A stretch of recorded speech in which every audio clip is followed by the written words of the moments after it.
Students, welcome all of you on Akshay academy YouTube channel.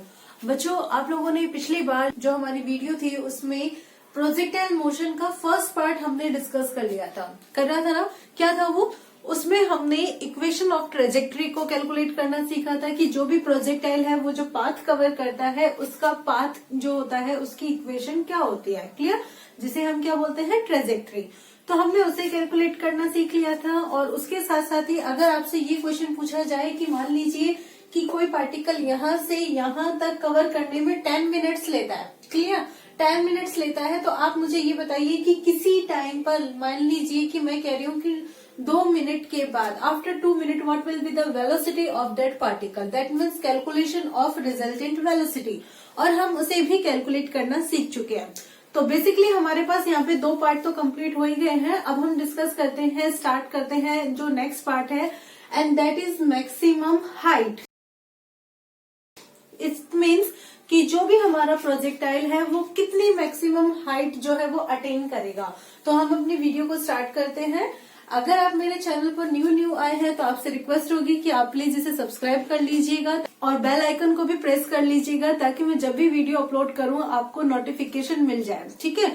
और अगर आपको ये वीडियो अच्छी लगी हो तो आप इसे लाइक और कमेंट भी करिएगा, ठीक है। तो सबसे पहला जो कॉन्सेप्ट है, जैसे कि हमें यहाँ पर मैक्सिमम हाइट कैलकुलेट करना है, क्लियर। तो बच्चे, जो आपके पास मैक्सिमम हाइट होती है वो आपके पास डिस्टेंस होती है एक तरीके से, क्लियर। और जो डिस्टेंस आपके पास होगी वो कौन सी डायरेक्शन में होगी, एक्स डायरेक्शन में होगी या फिर वाई डायरेक्शन में। हाइट का कॉन्सेप्ट है, so it will be in Y direction. So distance in Y direction, जो भी आपकी वाई डायरेक्शन में मैक्सिमम डिस्टेंस होगी that will be the maximum height. And हम सपोज कर लेते हैं कि हम उसको कैपिटल एच से डिनोट करते हैं।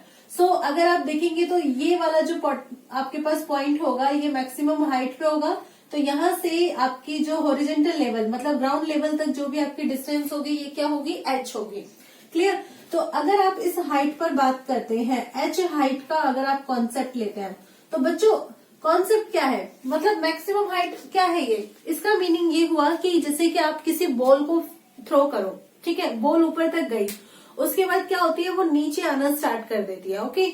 मतलब पहले तो उसकी होती है upward motion and then downward motion. तो अपवर्ड मोशन वो एक पॉइंट तक ही वो अटेन करती है, उसके बाद वो क्या हो जाती है, डाउन हो जाती है। इट मीन्स वो ऐसा पॉइंट होता है वहां पर जाकर जो पार्टिकल की जो वेलोसिटी है वो कैसी हो जाती है, 0 हो जाती है, क्लियर। मतलब पार्टिकल जो है वो डाउनवर्ड में कब आया, जब वो ऊपर जाने में थक गया मतलब उसकी वेलोसिटी एग्जॉस्ट हो गई है। और वेलोसिटी एग्जॉस्ट हो गई है that means v is equal to 0 there, okay. So concept ये हुआ कि जब भी आप h हाइट की बात करते हैं दैट मीन्स इस पॉइंट की आप बात करते हैं, तो इस पॉइंट पर आप कहेंगे कि भैया वेलोसिटी जो है ना वो कितनी हो जाती है, 0 हो जाती है, क्लियर। अब वेलोसिटी अगर 0 होगी, कौन सी वाली, जो अपवर्ड मोशन में है, दैट मीन्स यहाँ पे अगर आप देखोगे तो vy जो है वो आपका क्या होगा, 0 होगा, क्लियर। अगर vy 0 है तो यहाँ पे अब ये कौन सा कंपोनेंट होगा आपके पास, vx है, क्लियर। तो कॉन्सेप्ट ये है कि आपका जो वर्टिकल कंपोनेंट है वो क्या है, वेलोसिटी का 0 है। So at this point vy is equal to 0, but vy की वैल्यू किसके इक्वल होती है, that is equal to u plus at वाली जो इक्वेशन है ना उसको यूज करेंगे तो uy plus ay t, uy that is u sine theta, okay. और ay ये कितना होता है, माइनस जी इंटू टी। तो स्टूडेंट्स आपके पास vy की वैल्यू आपको मिल जाती है u sine theta minus G T, but this vy इसकी वैल्यू क्या है, दिस इज इक्वल टू 0। अब हम सपोज करते हैं कि जी इधर इस पॉइंट तक हम ये जो पहुंचे हैं ना, मतलब यहां से यहां तक हम जो पहुंचे हैं ना, इसके लिए हमें t1 टाइम लगता है, क्लियर, t1 टाइम। अगर आपके पास t1 टाइम लगता है तो आप इसको t1 से रिप्लेस करेंगे, मतलब इस हाइट पे आपका जो भी टाइम है वो क्या हो जाएगा, t1 हो जाएगा। So at this moment u sine theta equals to g t1। तो बच्चा t1 की वैल्यू आपके पास क्या आ जाएगी, u sine theta upon g। तो आपको फिलहाल इतना तो पता चल गया कि मैक्सिमम हाइट तक आपको पहुंचने में कितना टाइम लग रहा है, t1, okay. So this is the time taken by projectile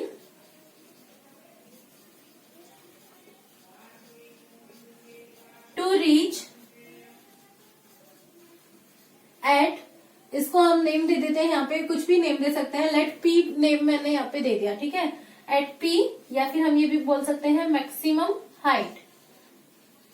इस तक पहुंचने में लगा जो टाइम है that is equal to T1 है। ओके, लास्ट इक्वेशन जो हमें मिली थी जब हम कर रहे थे प्रीवियस वीडियो में 11 थी, तो इसको मैं नेम दे देती हूँ 12। अब जो हमने टाइम तो कैलकुलेट कर लिया कि मैक्सिमम हाइट तक पहुंचने में हमें T1 टाइम लगा, लेकिन हमारे पास जो हाइट है हम यहाँ पर इस h की वैल्यू को y की वैल्यू से कैलकुलेट कर लेते हैं, मतलब ut plus half AT square वाले फॉर्मूला से। ओके, तो y की वैल्यू तो h हो जाती है जी, u वर्टिकल कंपोनेंट होता है, सो uy t क्या होगा, t is the time T1 जो यहाँ तक पहुंचने में चाहिए, T1 plus half ay T1 square, values apply कर दीजिए, uy that is equal to u sine theta, T1 plus half ay that is equal to minus g T1 square. तो बच्चे हमारे पास ना h की वैल्यू हमें मिल जाती है u sine theta T1 minus half g T1 square. अब यहाँ पे हम अगर ये वाली जो T1 की वैल्यू है अप्लाई कर दे इसको, तो हमारे पास ये इक्वेशन क्या हो जाएगी, u sine theta T1 that is equal to u sine theta upon g minus half, और ये हमारे पास होगा u sine theta upon g और इसका स्क्वायर। आप जब इसे सॉल्व करेंगे तो u इंटू यू हमें मिलेगा u square sine theta into sine theta that mean sine square theta upon g minus half that will be u square sine square theta upon g square और multiply by g, तो g से single g cancel हो जाता है हमारे पास। Clear?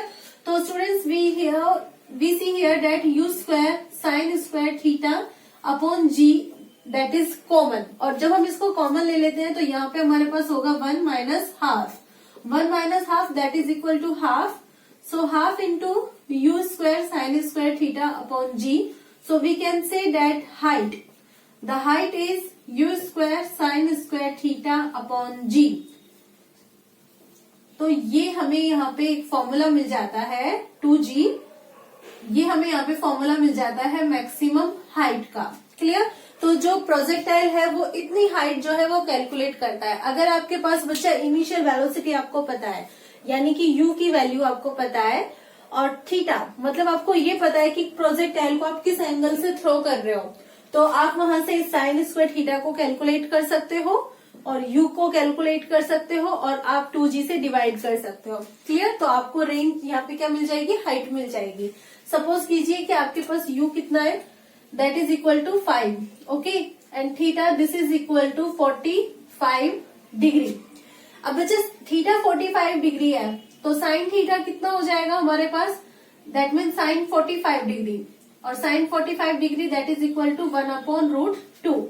तो आप हाइट कैलकुलेट कर सकते हैं कैसे, u स्क्वायर दैट मीन्स 5 का square that is equal to 25 into sine square theta, तो साइन 45 डिग्री का स्क्वायर दैट मीन्स 1/2, और आप डिवाइड कर रहे हो किससे, 2g, 2 into g that means 10, सो 25/4। तो 25 को जब आप 4 से डिवाइड करोगे तो कितना मिलेगा आपको बच्चा, आपको मिलेगा यहाँ से 4 6 जा 24, फिर उसके बाद पॉइंट, फिर 1 0 तो 10 हो जाता है, 4 2 जा 8, और फिर उसके बाद बचेगा आपके पास 4 5 जा 20, और आप यहाँ पे डिवाइड करोगे किससे, 10 से, सो 0.625 that will be the height.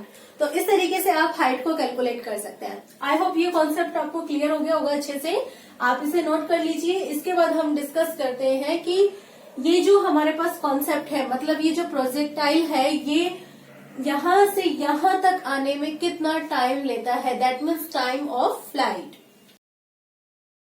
Now next point is time of flight, कि टाइम ऑफ फ्लाइट इसका क्या होगा।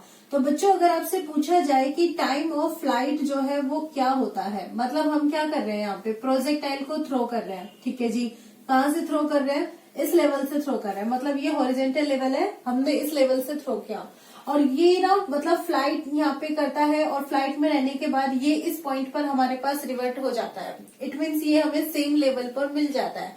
तो यहाँ से इस लेवल तक, मतलब सेम लेवल तक पहुंचने में जो भी टाइम लिया जाता है प्रोजेक्टाइल के through, that is time of flight.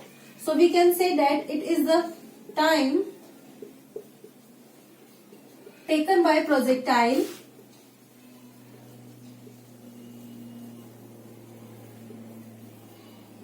To reach at same level, उसी लेवल तक पहुंचने में जो भी टाइम लगेगा, from where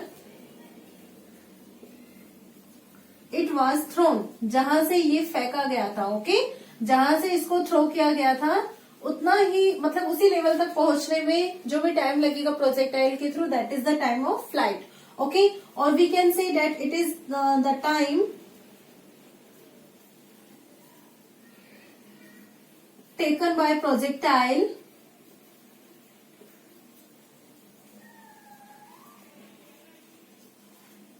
for which it was in flight. भैया इसका मतलब ये हो गया कि जितनी देर तक प्रोजेक्टाइल जो है वो फ्लाइट में रहा ना, मतलब वो क्या करता रहा, उड़ता रहा, मतलब एक पॉइंट से दूसरे पॉइंट पर अर्थ के एटमॉस्फेयर में रहा, तो उस टाइम को हम क्या बोलेंगे, टाइम ऑफ फ्लाइट बोलेंगे. ठीक है, तो ये तो हमारे पास हो गया टाइम ऑफ फ्लाइट. अब कॉन्सेप्ट ये आता है कि आप इसको कैलकुलेट कैसे करेंगे. क्लियर? तो हम एक काम करते हैं, इसको यहाँ पे ये बता देते हैं कि हम इसको किससे डिनोट करते हैं. It is denoted by capital T. So we have to calculate here T. हमें ये T जो है ना टाइम, ये कैलकुलेट करना है. अब बच्चों अगर आप यहाँ पे ध्यान से देखो तो ये जो आपके पास प्रोजेक्टाइल की जो आपको पाथ मिला, मतलब ये जो पैराबोला अगर आपको यहाँ पे मिला है, अगर इस तरीके से देखा जाए, ठीक है, इस तरीके से अगर आप इसको देखते हो तो ये जो पॉइंट है आपका मैक्सिमम हाइट वाला पॉइंट है. M I right? बिल्कुल. Is it clear? ओके, और मैक्सिमम हाइट तक पहुंचने में आपको कितना टाइम लगता है, T1 टाइम लगता है. And we had assumed here that the resistance due to air is negligible and effect of rotation and curvature of earth is also taken as negligible. यानी कि जो भी हमें इसके लिए ऑब्स्टिकल होती है, जो भी इस टाइम को हमें यहाँ पे परेशान करते हैं, वो तो हमने सब हटा ही दिया साइड में, एज्यूम कर लिया कॉन्सेप्ट. तो अगर आप इस डायग्राम को देखें तो ये वाली जो लाइन है, you can say that this is the line of symmetry. ये हमारे पास क्या है, line of symmetry. It means line of symmetry है, तो यहां से यहां तक जाने में जो टाइम लगा, that means time of ascent, this will be equal to the time of descent. मतलब हाइट से, मैक्सिमम हाइट से ग्राउंड लेवल तक पहुंचने में लगे हुए टाइम के क्या होगा, इक्वल होगा. हम ये सिमेट्री के थ्रू भी देख सकते हैं. सो ये वाला टाइम भी आपके पास कितना हुआ, T1 हुआ. तो आपको तो भैया यहाँ से लेकर यहाँ तक का टाइम कैलकुलेट करना है. दैट मीन्स इस T1 और इस T1 को आप प्लस कर दोगे and that will B time of flight. So it will B 2 into T1. So we can say that it is twice the time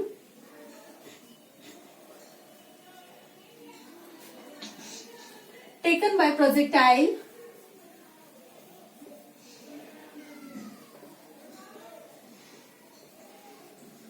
to reach at maximum height. Maximum height तक जो भी time लगेगा ना, वो इतना हो जाएगा. Okay, so time that will be equal to 2 into T1. और T1 की वैल्यू हमने कितनी कैलकुलेट की थी, that was U sin theta upon G. मैंने इसको यहाँ पर, ये जो भी हमारे पास इक्वेशन आई थी, इक्वेशन नंबर 12, इसे यहाँ पे साइड में मेंशन कर दिया ताकि आप यहाँ से इसको देख सकें. Okay, so time of flight this is equal to 2U sin theta upon G. That is the time of flight. Okay, और वहां पे आपको इक्वेशन कहाँ तक मिल गई थी, 13 तक मिल गई थी. So you can number this equation as equation number 14. So we can write here equation number 14 represents time of flight. तो बच्चा टाइम ऑफ फ्लाइट का भी कॉन्सेप्ट हो गया, मैक्सिमम हाइट भी हो गया. मतलब हमने ये भी देख लिया कि जो पार्टिकल यहाँ तक पहुंच सकता है, ठीक है, यहाँ से यहाँ तक इतना टाइम ले सकता है. तो हमें ये भी तो चेक करना है ना कि यहाँ से यहाँ तक ये जो पहुंचा है, ये जो डिस्टेंस है, ये डिस्टेंस आपके पास क्या है. Okay, so we have to calculate the range here. Okay, हमें रेंज कैलकुलेट करना है, तो आप एक बार इसे नोट कर लीजिए. देन हम यहाँ पर चलते हैं रेंज की तरफ. सो रेंज जैसे कि मैंने अभी भी बताया कि यहां से लेकर यहां तक, मतलब ये जो आप हॉरिजॉन्टल डिस्टेंस कवर करते हैं दैट इज द रेंज। तो हम इसकी डेफिनेशन यहां पर लिखेंगे, it is the horizontal distance. Okay, this is the horizontal distance. कहां से कहां तक के बीच की है भाई ये डिस्टेंस आपकी? From this point O, okay, from O point, और we can say that from the point of projection, जहां से आपने अपने प्रोजेक्टाइल को प्रोजेक्ट किया है। Okay, from the point of projection to the point where the projectile comes back, जहां पे वो वापस आता है। ओके, और वापस भी किस में आएगा? जो भी आपका प्रोजेक्टाइल है ना, उसका जो भी प्रोजेक्शन का जो प्लेन है वहां पे, to the plane of projection. So ये आपके पास क्या होगी यहाँ पे? हॉरिजॉन्टल डिस्टेंस होगी। और हॉरिजॉन्टल डिस्टेंस यानी कि हम इसको डिनोट करेंगे किससे? कैपिटल आर से। Okay, so we will write here it is denoted by capital R. तो बच्चे एक तरीके से तो ये आपके यहां से यहां तक, जैसे मैंने बताया था स्टार्टिंग में प्रीवियस वीडियो में, किसकी वैल्यू है? एक्स की वैल्यू है। क्लियर? और जो भी आपके पास एक्स की वैल्यू है that means x is the distance here, और ये डिस्टेंस किसके इक्वल होगी? तो आप वहां पे आपने इक्वेशन यूज किया था क्या? UT plus half eighty square. ठीक है, UT that means x component, so you x T, okay, plus half A x T square, और ए एक्स की वैल्यू क्या हो जाती है? 0 हो जाती है। सो आपके लिए x का ये फॉर्मूला होगा। क्लियर?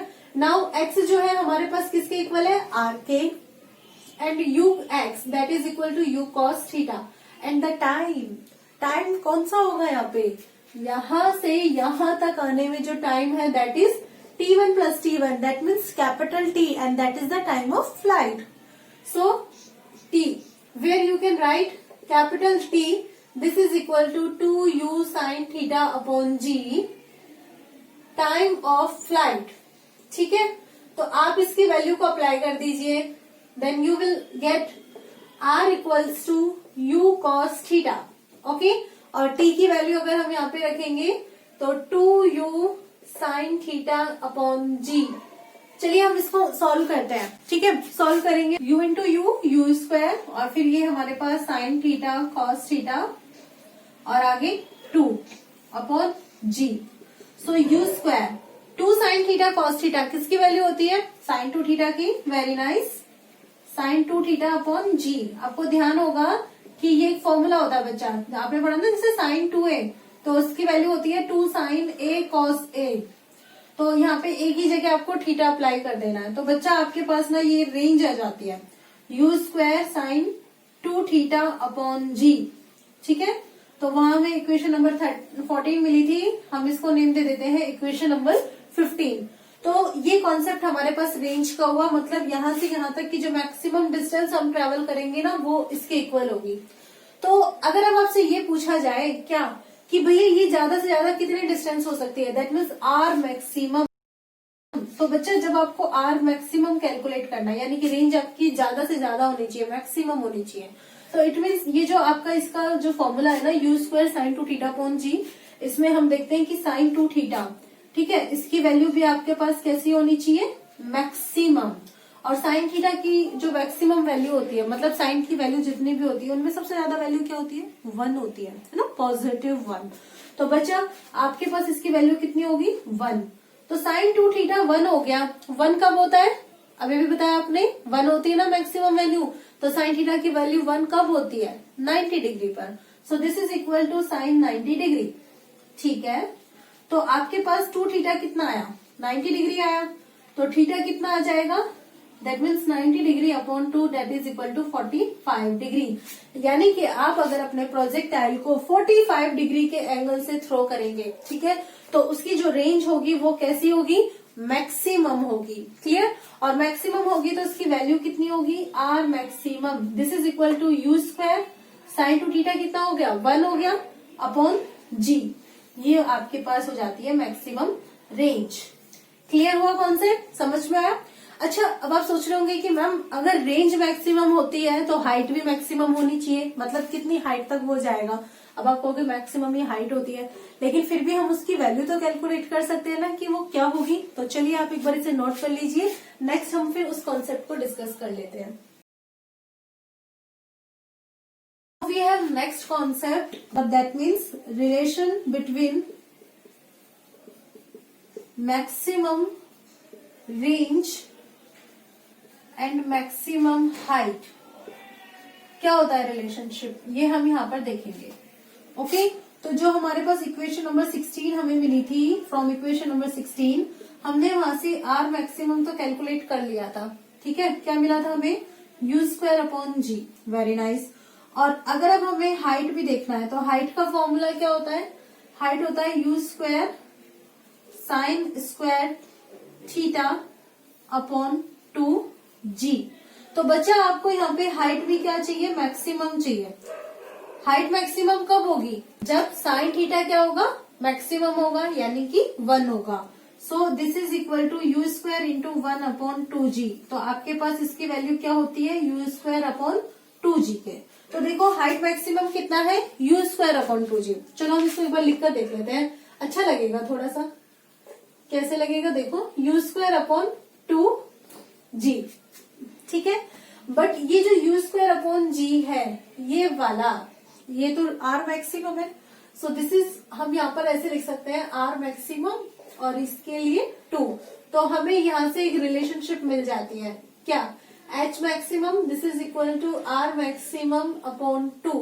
तो बच्चा हम ना यहाँ से न्यूमेरिकल कर सकते हैं, यानी कि अगर हमें हाइट की वैल्यू गिवन हो तो हम रेंज को कैलकुलेट कर सकते हैं, मैक्सिमम कितनी होगी, डायरेक्ट कर सकते हैं ना, बिना कोई थीटा वीटा रखे, सिर्फ इसी फॉर्मूला से हम कर सकते हैं। ठीक है, तो इसी को हम यहाँ पर नेम दे देते हैं इक्वेशन नंबर 17। क्लियर। अब यहाँ पे मैं आपके साथ में एक कॉन्सेप्ट और क्लियर करूंगी। अभी हमने जैसे देखा कि रेंज होती है, रेंज जो हमने कैलकुलेट किया था, ठीक है, रेंज क्या फॉर्मूला होता है, u square sine 2 theta upon g. आप क्या होगी कि भैया रेंज की तो कोई ना कोई वैल्यू होगी और वो किस पे डिपेंड करेगी, थीटा पे डिपेंड करेगी। ठीक है, चलिए एक काम करते हैं, क्या थीटा है ना जो, इसकी वैल्यू 45 डिग्री ले लेते हैं, या फिर कुछ और ले लो। चलो बताओ क्या लूं, 30 डिग्री। चलो आपने कहा 30 डिग्री, मैंने ले लिया 30 डिग्री। ओके, तो बेटा साइन 2 थीटा की वैल्यू कितनी हो जाएगी, sine 2 theta that mean sine 2 into 30 degree. Okay, यानी कि sine 60 degree. Am I right, यानी कि जब आप थीटा इक्वल टू 30 डिग्री लेकर चल रहे हो तो आपके पास साइन 2 थीटा जो है वो किसके इक्वल आ रहा है, साइन 60 डिग्री के आ रहा है जी। ओके, और साइन 60 डिग्री कितना होता है, √3 अपॉन 2। ठीक है, तो आप वैल्यू रख दो, यानी कि आर एट 30 डिग्री, मतलब जो भी रेंज आएगी, यू स्क्वायर साइन 2 थीटा की जगह आप लिखेंगे √3/2 अपॉन जी। आप इसे सॉल्व कीजिए, this will be equal to √3 upon 2 u square upon g. ठीक है, अब हम एक काम करते हैं, क्या, जैसे यहाँ पर थीटा मैंने 30 डिग्री लिया, ऐसे ही मैं एक काम करती हूँ, थीटा 60 डिग्री भी लेकर चल लेती हूँ। ठीक है, ऐसे ही चेक कर रहे हैं, देखो कैसा आएगा। तो साइन 2 थीटा मुझे क्या मिलेगा, 2 into 60 that means 120 degree. Okay, sine 120 degree, तो इसको हम ऐसे लिख सकते हैं, कैसे, साइन 180 डिग्री माइनस 60 डिग्री लिख सकते हैं ना भाई, बिल्कुल लिख सकते हैं।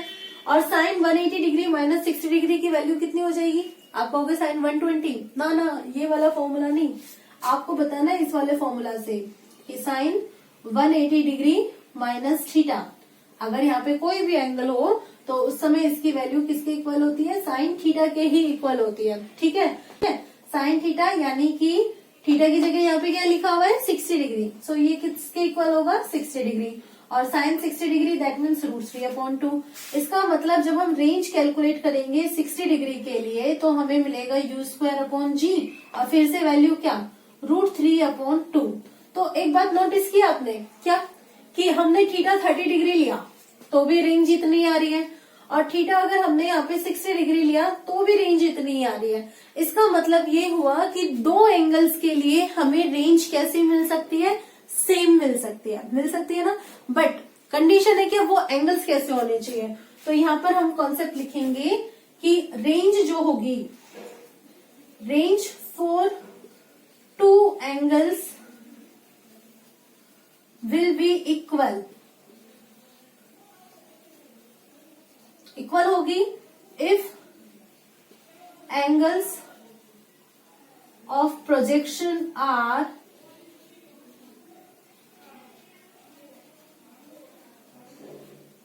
Complementary angles.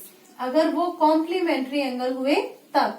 कॉम्प्लीमेंट्री एंगल का मतलब ये हुआ कि उनका सम कितना होना चाहिए, 90 डिग्री होना चाहिए। ओके, जैसे यहाँ पे 30 डिग्री और ये 60 डिग्री, तो 30 और 60 का सम कितना हो जाता है, 90 डिग्री। ठीक है, तो अगर हम यहाँ पे कोई और एग्जांपल लेते, लाइक मैं लेती थीटा कितना, अगर हम लेते मान लो theta is equal to 60 degree, ठीक है, तो उसके लिए 30 डिग्री निकल कर आता। तो कॉन्सेप्ट ये है कि हमारे पास जो भी एंगल्स हमें मिलते हैं वो कैसे होने चाहिए, यहाँ पे कॉम्प्लीमेंट्री होने चाहिए। ठीक है, तो इसी के साथ ही हमारा जो प्रोजेक्टाइल है वो कंप्लीट होता है। आई होप आपको ये बहुत अच्छे से समझ में भी आ गया होगा। आप इसे नोट कर लीजिएगा। अगर आपको वीडियो अच्छी लगी हो तो लाइक कमेंट कर दीजिएगा और चैनल को सब्सक्राइब कर दीजिएगा। Thank you so much for watching my channel.